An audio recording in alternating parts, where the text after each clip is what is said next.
Today we have two speakers who are really singularly equipped to talk about the issue of women's health.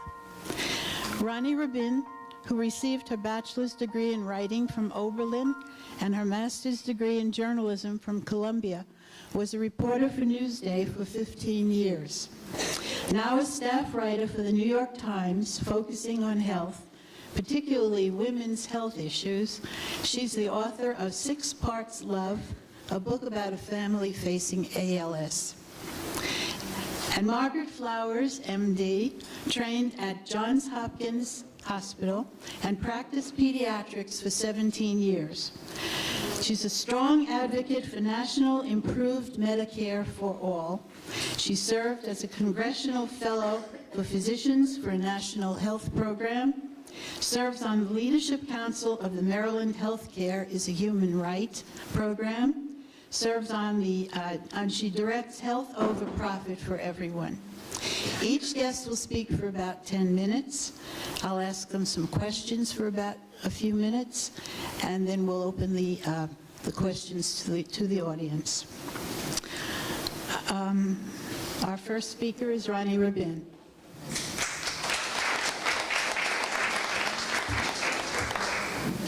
Hi.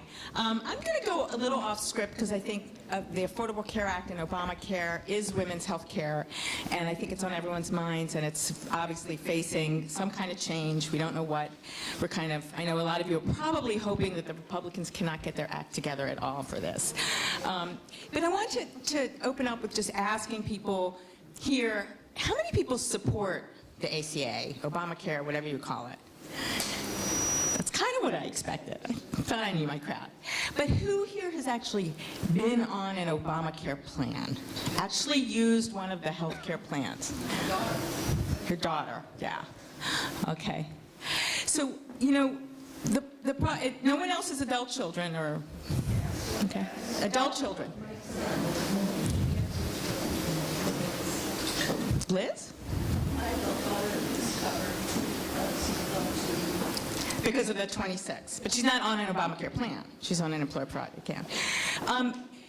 The Affordable Care Act does a lot of fabulous, wonderful things that a lot of you know about, and a lot of it does have to do with women's health, because for the first time it's telling insurers, guess what, you can't cover women and not cover their pregnancies. You can't cover women and not give them birth control. You can't cover women and not cover childbirth and reproductive care, and that's a real first, and that's not so much the plan, that's the bigger, broader element of regulating health insurance plans. It tells insurers you have to cover sick people. Guess what? That's why they get insurance. It tells them you can't cut them off when they're sick, or you can't carve out their disease and make that the one thing that you don't cover. Just cover them, but not their illness. I mean, we used to have a situation where, and New York's a little unusual, but because it had a lot of these protections already, but we had a situation where if someone had acne, a history of acne, they might not get insurance in certain states, or they might not have any skin conditions covered forever. So it also covers mental health and substance abuse. It requires more proactive approach, covering preventive care and preventive care visits. And it was actually incredibly ambitious because it really sought to transform the way we provide health care in this country, instead of being reactive, being proactive. So the preventive care, and also just trying to make health care more value-based. Because unfortunately, what we do here is we do a lot of interventions and procedures and operations and medications, and all of those things have a certain amount of effectiveness, have complications, and the question was, how can we make a more healthy population? But in terms of the other goal, which was to make it affordable, remember the name's the Affordable Care Act, it's really fallen very short. And I actually wonder if it should be called more the Accessible Care Act. It kind of makes healthcare accessible. You can buy insurance. But let's look at how many people have bought insurance. And, I'm sure some people are more, I'm not a particularly half-glass full person. I tend to be a more half-glass empty person. But what I look at is we've gone from 41 million people uninsured to 28 million uninsured. We still have a lot of uninsured people in this country. It's gone from about 16% to 10%. So we still have a lot of people who aren't buying insurance. And guess what? It's just really expensive. And I really want to tell you about a friend of mine named Susan, who is married. She's married to Lawrence. She and Lawrence are probably early 50s. They have 2 young kids. They are self-employed, each of them. So it's crazy, you know, if you're each running your own business, no one's providing that employer health care. All their lives, though, certainly since they've been married for about 20 years, so they've always had insurance, even when it was very difficult to buy it. But now, for the first time, they're uninsured. And the reason they're uninsured is because last year, they were paying, they don't really qualify for subsidies, they make too much money, but they don't make a ton of money. They were paying $1,400 a month for an Affordable Care Act plan, for Obamacare plan, but it didn't cover any of their health care. You know, we handed this over to for-profit insurance companies. And they are very smart, and they knew what they were getting into, and they're all crying poverty, and they're all getting out of the business. But the bottom line is they get out of the business when they don't make money. If they don't make money, they get out of the plan, and that's why we've seen so many fleeing. One of the things they've done, and the reason I ask whether someone's actually had the ACA plans, is they have these very high deductibles. So Susie and Lawrence have a $6,000 deductible each, or a $12,000 deductible for their family.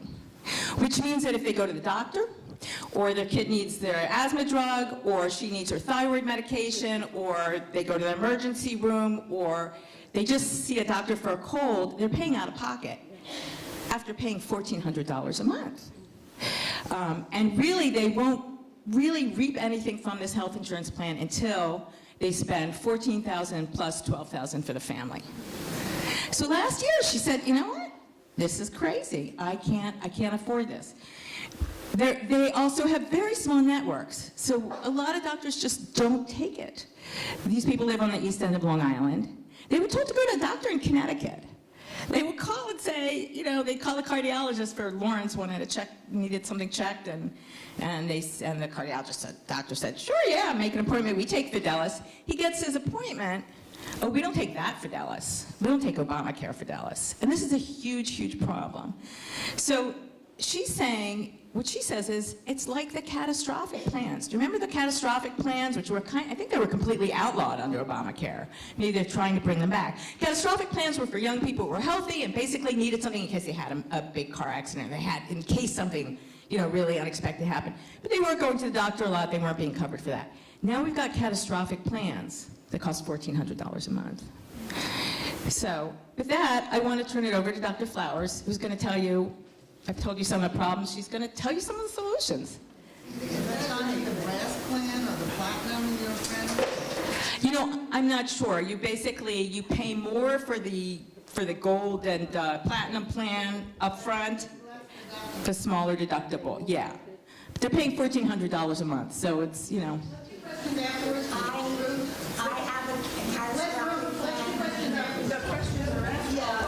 After? Let's wait. We'll hear from Dr. Flowers and then we'll It's a great segue. Thank you, Roni. It's great to be here. Thank you so much for inviting me to join you today. I live down in Baltimore, Maryland. It's really a pleasure to be up here. So actually my first time on Long Island, so.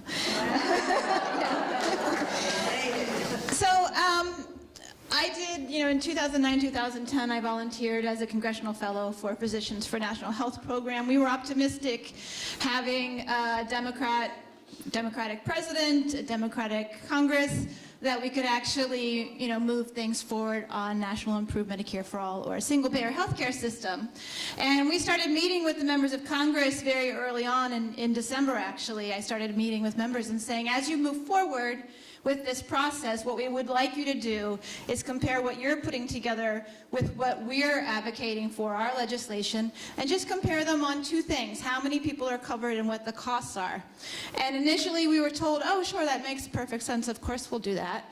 And then when it actually came down to the first set of hearings in the Senate Finance Committee on the healthcare legislation, we quickly learned that actually they had no interest in hearing our proposal or hearing from our health experts, and we were very much shut out of that process, which is actually was my introduction to civil disobedience, because we were kind of put into a dilemma.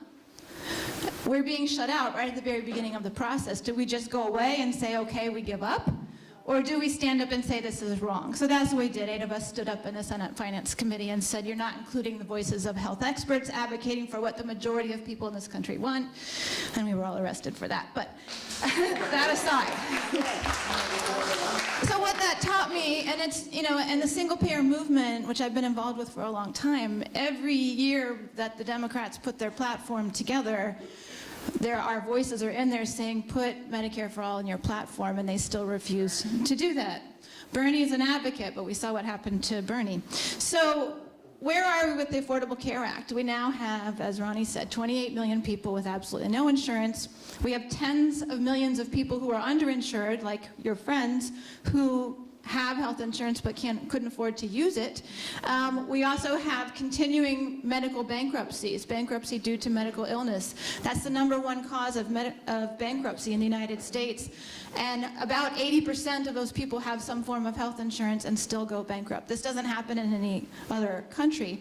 Our health outcomes are relatively poor, and now for the first time, our life expectancy is declining and is not it's expected to continue to decline. So the system, I look at it as kind of an experiment. We're the only industrialized nation that uses a market-based approach to healthcare. It uses private insurance. And if we looked at this like an experiment, and you look at the outcomes, we would have ended this really decades ago, but we haven't for various reasons. So what's interesting is that the United States spends the most on health care. We spend twice as much per person per year as many industrialized nations who cover everybody and have better health outcomes. So the way that I look at it from a physician standpoint is that we're paying for a universal, comprehensive, high-quality healthcare system, and we aren't getting it. And it's not because the people don't want it. Polls consistently show that the majority of the public supports this approach. 80% of Democratic voters consistently support this approach. But the private health insurance corporations, the pharmaceutical corporations, the for-profit hospitals, their voices are in there in Congress, and they're the ones who basically wrote the Affordable Care Act for themselves. And it's done very well. United Healthcare's profits or invest stock has gone up 480% since Obamacare became the law, the Affordable Care Act. So what I think is really important right now is that we have to understand fundamentally in this country that we can either treat healthcare as a commodity and allow entities to profit off of it, or we can treat it as a public necessity or a human right. And that we can't, if you support healthcare as a human right, we can't say that it's okay to have private health insurance in our equation, because they don't treat it as a human right. And so really important for us to have this point of clarity. I would love to go on with other things, talking about what a national improved Medicare for All system would look like. Hopefully you'll ask about that, and I'll be happy to talk more. Thank you.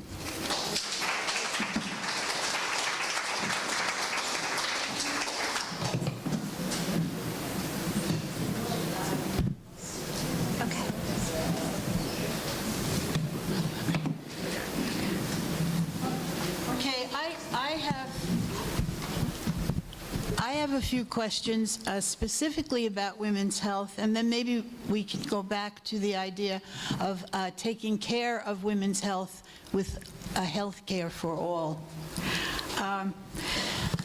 What do you think, Roni, about healthcare research? I was talking about how it really is kind of inadequate about women. And men's diseases have really been studied much more. I'd like to know what each of you thinks about that, actually. Is that true? Is it changing?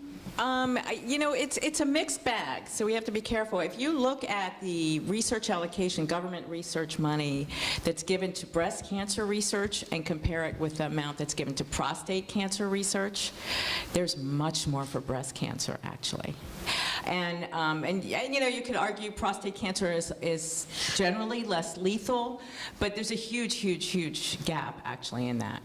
That doesn't mean that women are getting their fair share of research, because what happens is a lot of the diseases we actually share with men, and I think what happens, for reasons that I don't completely understand, and I don't think anyone does, women do not participate in clinical trials as often as men.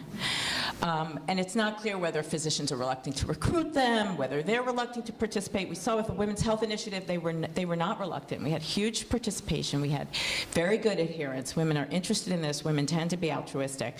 There seems to be some reluctance to include them. And then what you have, and you see this especially with drug trials, is that you don't see the adverse effects in women are very different from men. And not only that, the dosages for women we're learning now. Duh. Women are generally smaller than men. We metabolize drugs differently.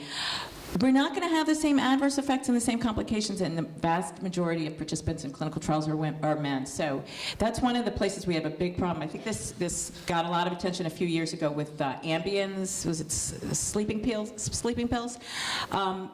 They suddenly woke up and realized, wow, women don't get rid of this through their body in 8 or 10 hours like men do. They have to take less. Well, again, really, like we just found out, this was exposing women to a lot of risk, getting up in the morning and getting in their car when this was still in their system. So that's one big push that we need to do, and that's something everyone can really, if you do have a chance to participate in a clinical trial, and you are willing, and you think that the risks are not going to be too great for you, that's one thing that we can actually all do ourselves. The mice thing is true, and the NIH is, again, NIH is going to be cut under this administration dramatically. They want to cut a lot of funds, but that is someplace we do. One of the problems, again, is that the basic research starts with these mice and rats, and we like to make fun of it, but that's where we do the basic research. And it's true that people don't like working with female rats because they have hormones and they have fluctuations, and guess what? We do too, so we need them to work with female rats. Exactly. Thank you.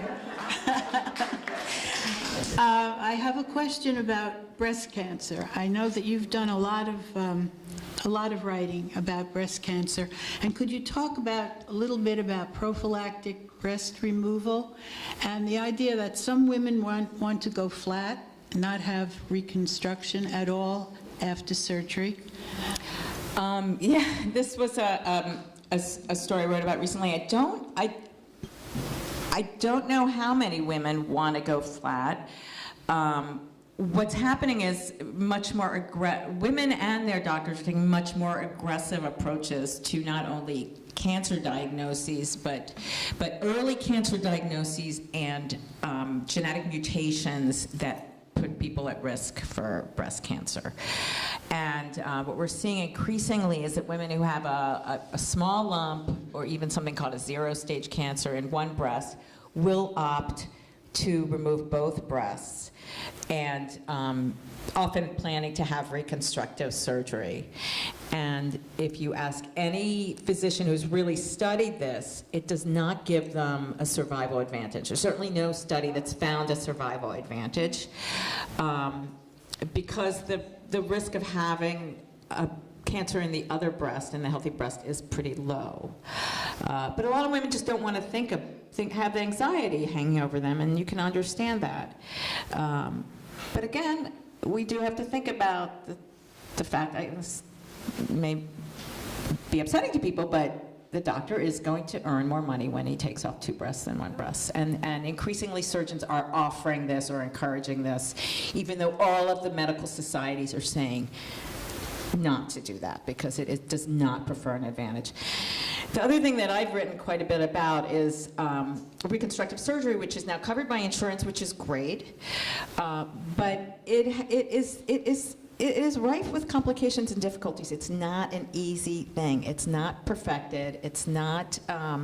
It's a very difficult, protracted procedure. If someone wants to get the cancer out and move on with their lives, that's not going to happen with reconstruction. It's a series of operations. There are often complications. They're now doing some work to find out to try to quantify what the complication rate is. And it turns out it's extremely high, and it may be close to 50%. So that means that's infections, that's rehospitalizations, that's having to take the implant out and put in a new implant. It can be pain, severe lasting pain. It can be a lot of things. So again, we're learning more, but the prophylactic mastectomy is often very much bound up in the idea that I'll get a new set of breasts and everything's going to be great. Well, it's not that easy. Thank you. Dr. Flowers, Margaret, would you talk a little bit about your background? What made you give up the practice of medicine and become an activist, and actually even running for political office? Sure, thank you. So I didn't grow up in a medical family at all. I had 5 children, and my mother was a single mom. But I knew from a young age that was something I was very interested in, and was able to work my way up and go through medical school. And I really thought, after graduating from Hopkins and getting out into practice, that I was going to be able to practice medicine, like a very naive type of thing. What I quickly ran into was that our healthcare system is not about enabling the practice of medicine. It's about fighting with insurance companies so that your patients can get the care that they need. And the insurance companies really have no interest in your patients. They're really more interested in their bottom line. And so it was a constant, struggle. I started out running a hospital program and being chair of pediatrics at a small rural hospital. And fortunately, they understood there that if we had a strong pediatrics department, people in the community would come to our hospital. And so they, I was able to convince them that we were not going to be a profit center for the hospital, but we were important nevertheless. Then I went into private practice, where it's a huge battle. And actually, many of our doctors, primary care doctors, are burning out after about 10 to 15 years, because you're driven to see more and more patients, spend less time with them. And my office manager was advocating that if my parents came in with more than one problem, I was to tell them that I could only see them for the one problem, and that they would have to make another appointment. And that was where I drew the line. I didn't go into medical practice to practice that kind of medicine. I did not want my parents going home worried. I did not want them to take another day off of work or take their child out of school because of this. And so I started getting involved in advocacy, but I was also raising 3 children of my own, and at some point, one of those things had to give. And I felt like, as I saw my colleagues who were really, I think, some of the best docs that I knew were leaving practice to go into, medical directorships, I said, something's got to be done about this. And if I leave practice and focus on this full time, I'll have a better opportunity to be more effective. And so what's interesting is that led me into a much broader fight. And actually, over the last 10 years, we've formed an organization, popularresistance.org.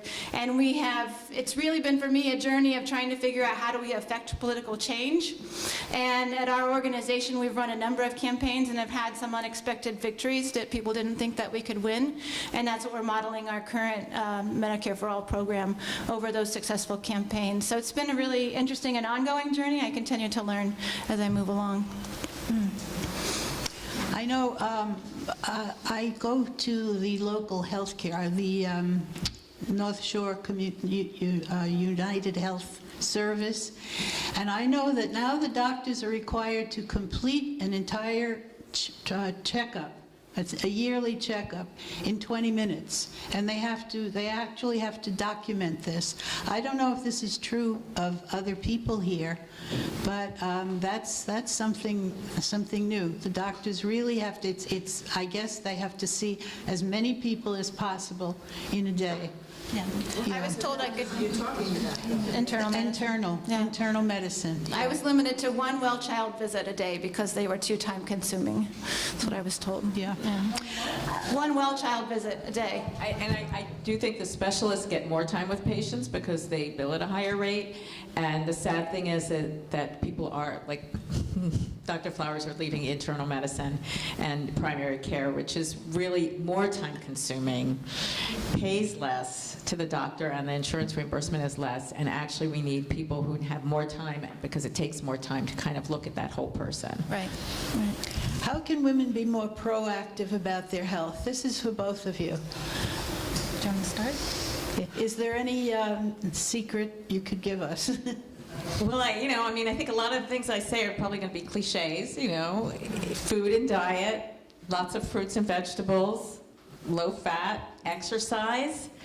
Exercise, walk, whatever you can do, and try to make it really a part of your life. These are the things that, these are kind of the basics.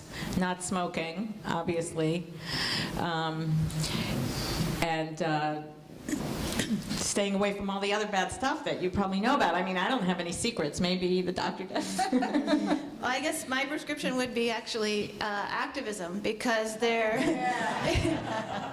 we're so often led to believe that our poor health outcomes in this country are a result of our personal habits, and actually the insurance companies would like us all to believe that it's our fault that healthcare is so expensive. But I think, if many of you may know Dr. Sandra Steingraber, who was very involved in the anti-fracking fight here in New York.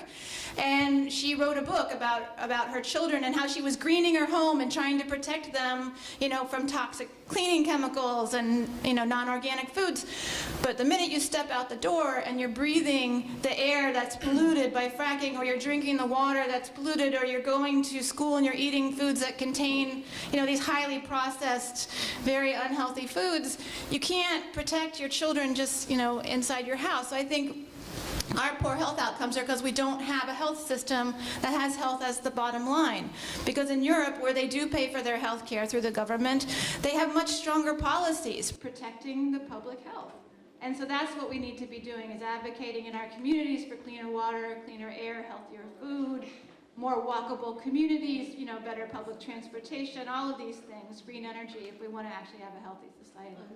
Yeah, these are all the things that our current president calls regulations, and he's getting rid of those, right?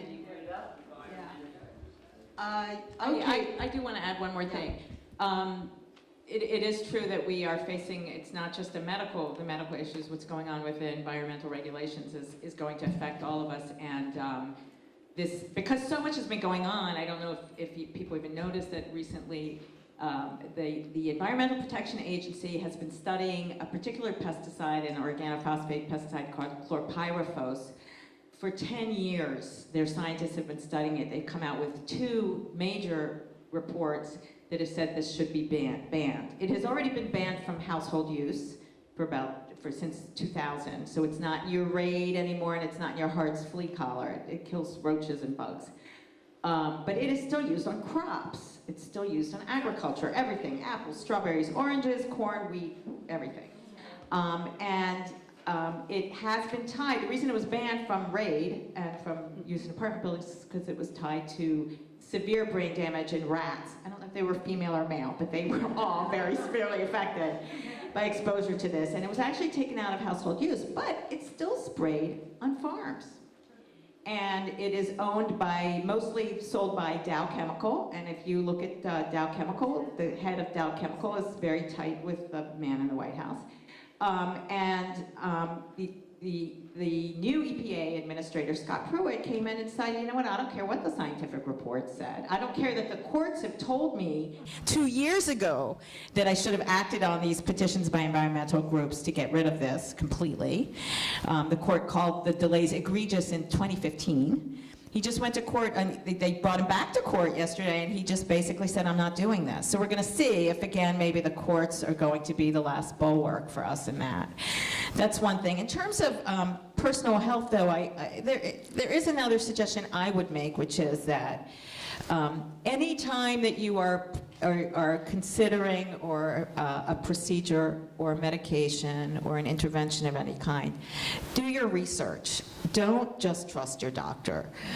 Do your own research and really try to look at the upside and the downside. There's almost always a downside, and you need to weigh it. You need to weigh it in terms of whether it's worth it for you to take those risks. Sometimes it's really clear that you need an intervention. Sometimes it's not. Sometimes there are alternatives. Sometimes there are alternatives to sleep drugs, for example. And don't let anyone intimidate you from Googling your medical condition. Google away. And if I could add, I often look at the National Health Services entities. NICE is their pharmaceutical entity of the UK, because they actually are a system that's about health, and we can get really good information from their institutions. So Google outside of the US as well. I would do that. You can just look nice. I think it's NIC? and NICE is the acronym, and I can't remember what it stands for. But if you go on Google and look up National Health Service UK, whatever, then you'll get information from there. France has a very good system too. Okay, we can open the floor for questions. Okay, let's start over here. Hi, I guess the question for either one that you could answer. Here, it's a nice forum of, I'm going to assume, middle class, upper middle class people.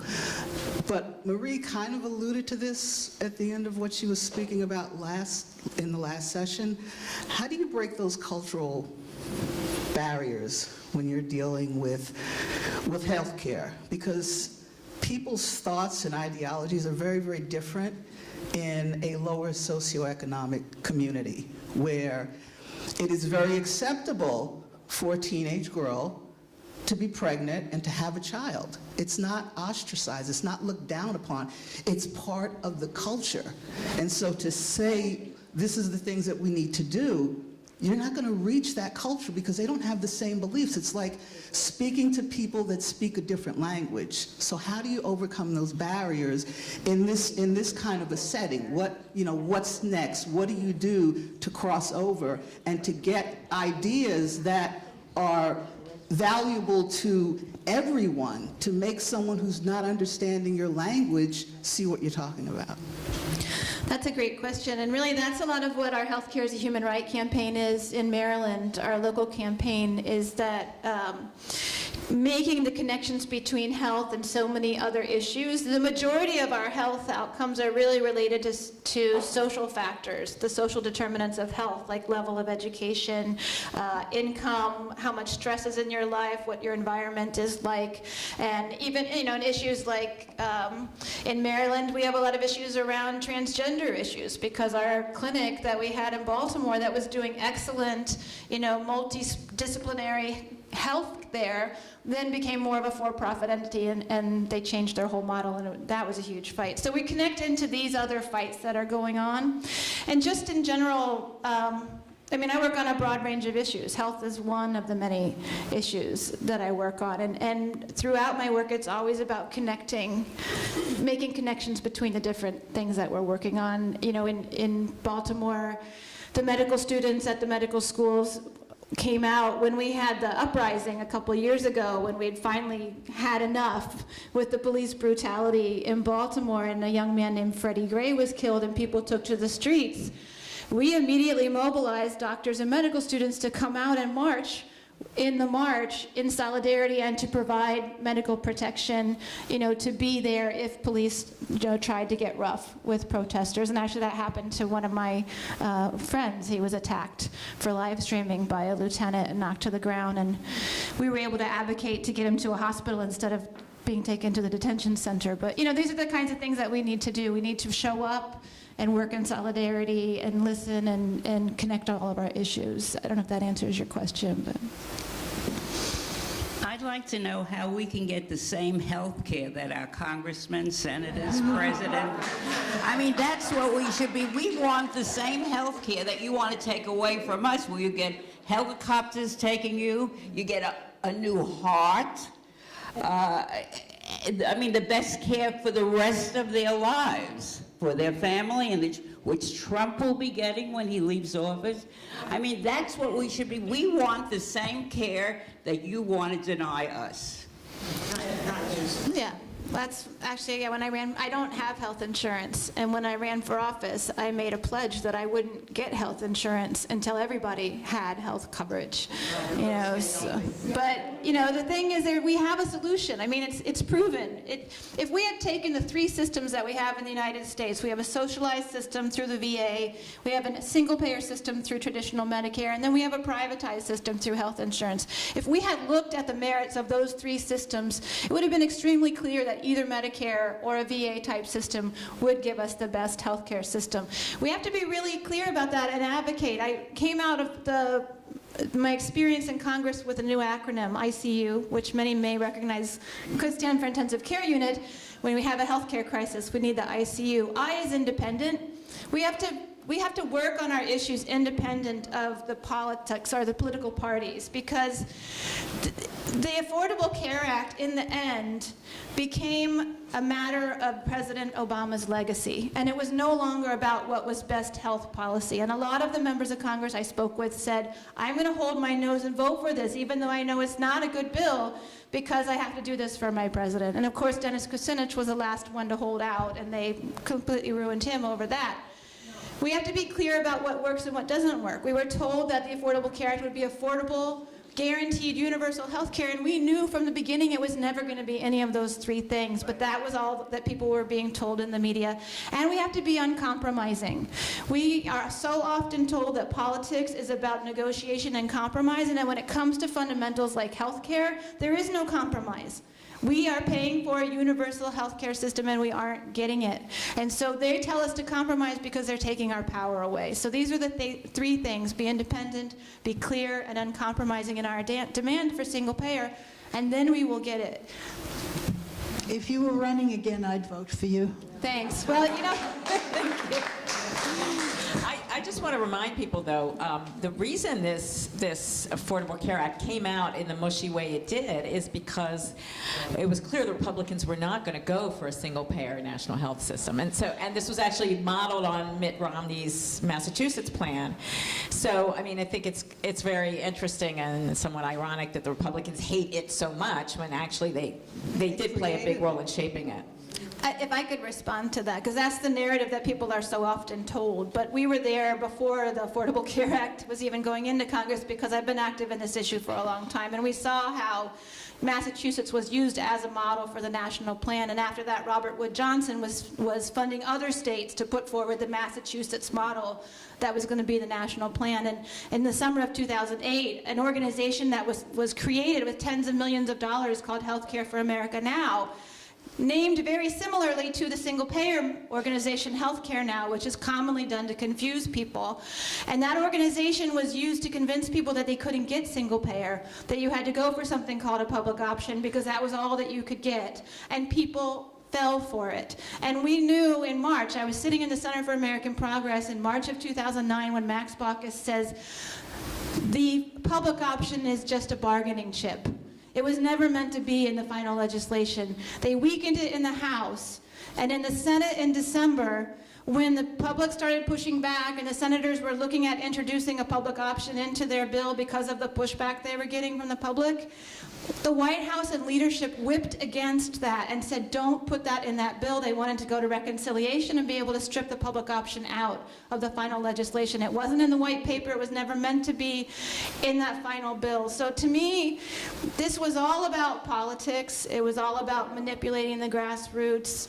And that's why it's so important that we not allow ourselves to be manipulated that way again, because they're floating the public option out again. Senator Sanders started talking about the public option, and we pushed back. We met with his health staff, and we said, you need to know that if you float a public option, we are going to go after you. We are not going to go down that road again. Every day that we avoid having a single-payer system, at least 80 people die in the United States because they don't have access to health care. We have the highest number of preventable deaths. We can't delay this any longer, so we've got to be really clear about what works and what doesn't. Yes, I have a question, and I think we've all dealt with this to some degree. I don't mean to sound Pollyanna-ish, but how do you take on Big Pharma?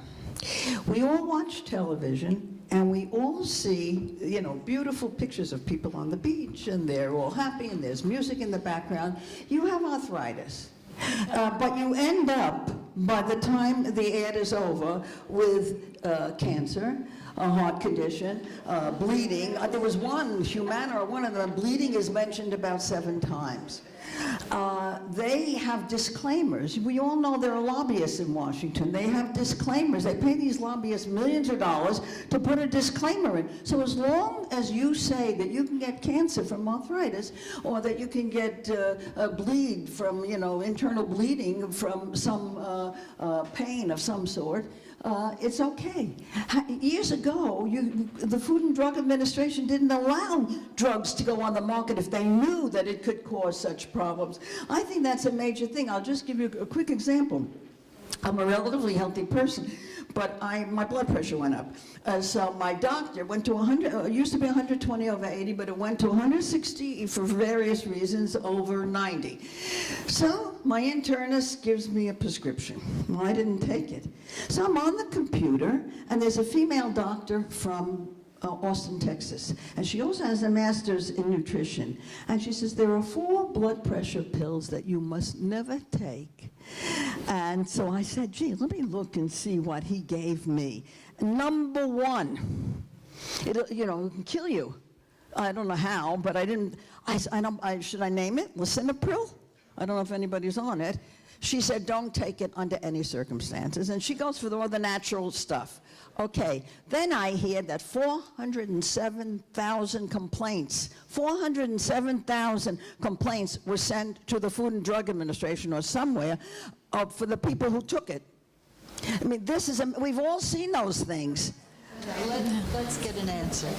What can we do about Big Pharma? Well, I mean, that's what I said. If we want to get a healthcare system that's about health, we have to take these industries on, and we've done that through our campaigns. When a couple of years ago, you may remember that the head of the FCC wanted to propose rules that would basically lock in place a tiered internet system so that people would be able to only get access to what they could afford to get. And we started working with a number of online groups who basically said, there's no way we can get what we really want, which is reclassification of the internet as a common carrier, because that's off the table. The telecoms won't let us get that. And we said, that's the only way that we have the legal standing to protect the internet so that everybody has access. We waged a strategic campaign, taking on the giant telecoms, and 9 months later, we won that campaign. In 7 days, we went from it's off the table to it was on the table at the next public meeting. And then we drove more than 4 million comments into the FCC. We shut down their servers because they couldn't handle the comments that were coming in. 5 or 6 years ago, we took on the Trans-Pacific Partnership. Nobody knew what it was about. It was one of the 3 massive agreements the Obama administration was negotiating. We took that on as a primary campaign. We connected it to every issue. We created a movement of movements, people that cared about food, health, the environment, workers' rights, the internet. We all came together. We took on the multinationals, Walmart, Exxon, Pfizer. They were all writing this agreement, and we won. We made it so politically toxic that even members of Congress like Rob Portman, he's a Republican from Ohio who was a former trade rep, came out against it because he couldn't win his race if he was for it. And that's what we have to do with single payer. We have to be united and say that this is the only solution. And I want to comment because the ACA really disarmed the women's movement, because it had provisions in it that were positive for women. And so women were saying, well, we have to get this because it helps us. But how can we do that and leave 28 million people out? How does that help women if we're allowing 28 million people to be left out? So I think that this divide and conquer tactic that has been used throughout history, we've got to get past that and understand that we're not going to have a good health system until every single person has access to health care. On a person, just one piece of practical advice in terms of medications, though. When you are prescribed a medication your doctor recommends, ask for an old drug. Ask for an old drug for a number of reasons. It's going to be cheaper, number one, but also the risk profile is much more clearly known and defined, and they'll have a better idea of what complications could come about and how common they are. Things that are tested in clinical trials are tested briefly. They don't really know. They fudge. They're really testing them on the market, and then complaints are made to the FDA. No one pays attention. You want the old drug. You want, and you do want to do your research. And you do want to pay attention to any new symptom or syndrome you develop shortly after starting a new drug, because there's a good chance it's because of that drug. It may be a side effect. Good advice. Yeah.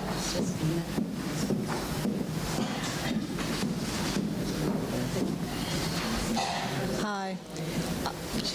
I was just curious, and strategically, if you are opposed to the Affordable Care Act, presumably you would not be in favor of changes that would reforms that would try and solve some of the problems that are going on with it now.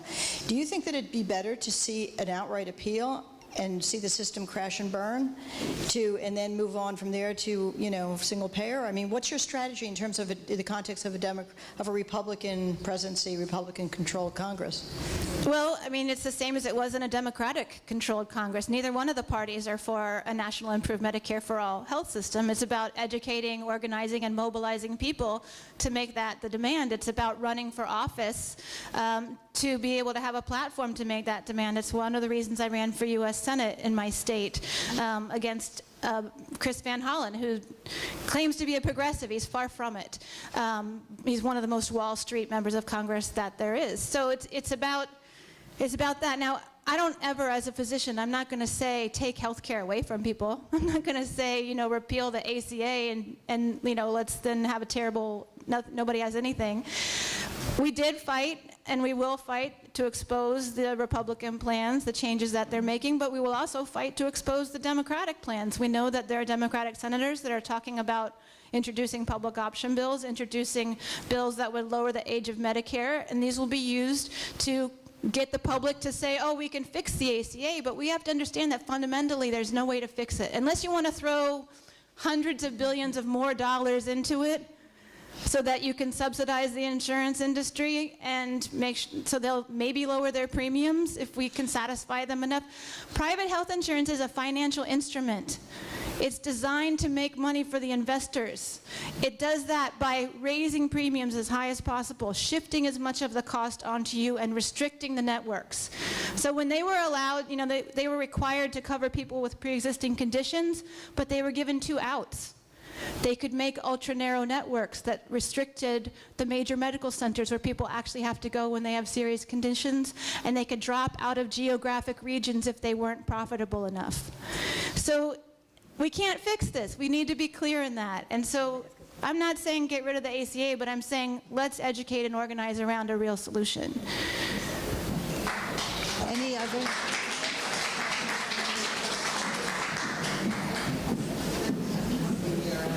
I think just one more. Just 2 more. 2 more.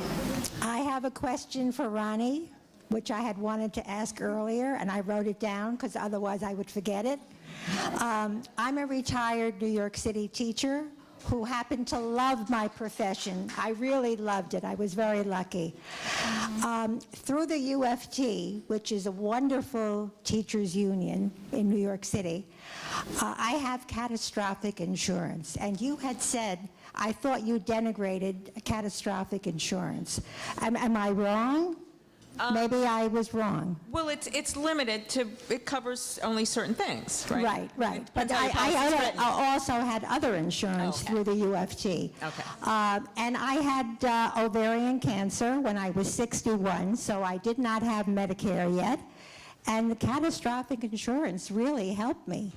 That's exactly what the kind of incident it's for. It's for but a major... anybody can get anything, Right, but it doesn't help you go to the doctor for a flu. No. That's the problem with it, yeah. Thank you.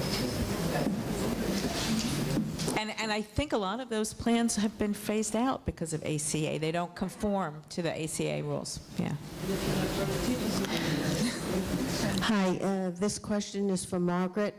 I was wondering what response you got from Senator Sanders when you met with him about the public option. Did he give you a final answer? Well, I mean, the staffers that we met with said that he would not introduce a public option, and since then he's been talking less about it. He is introducing, so in November, Senator Sanders' staff told the single-payer movement that he was not going to introduce a single-payer bill this year because the Democrats needed to unite and they couldn't have anything that would be controversial. And so and that's why we have the HOPE campaign, Health Over Profit for Everyone, because we're not going to play that game. And so we started calling his office and driving hundreds of calls into his office saying, we want a single-payer bill, we want a Senate version of our House bill, H.R. 676. And so we expect that on May 10th he's going to introduce the Senate version that's very similar to the House bill. We haven't seen the final language yet, H.R. 676. And so we now have bills in the Senate and the House. We have 104 co-sponsors on John Conyers' bill in the House. That's the highest we've ever had. And that is not because Conyers has been out there working it, it's because the public has been out there going to the town halls and pushing on the members of Congress to endorse it. But it's really easy to put your name on a bill, especially when there's a Republican Congress and you're a Democrat. So we're pushing them to do more. We want them to speak out, hold town halls, write op-eds, put it on their websites. And so that's what we're doing. We're continuing to pressure. And we have citizen lobbyists that are educating all of the health staffers in Congress, because that was another thing I learned in my experience, is that most health staffers don't actually understand health policy. Some of them are former receptionists or former whatever, kids that are trying to get another position. So every week we educate the health staffers with another point about this. So it's, you know, it's a very comprehensive effort. And I think that does it. Thank you both very much.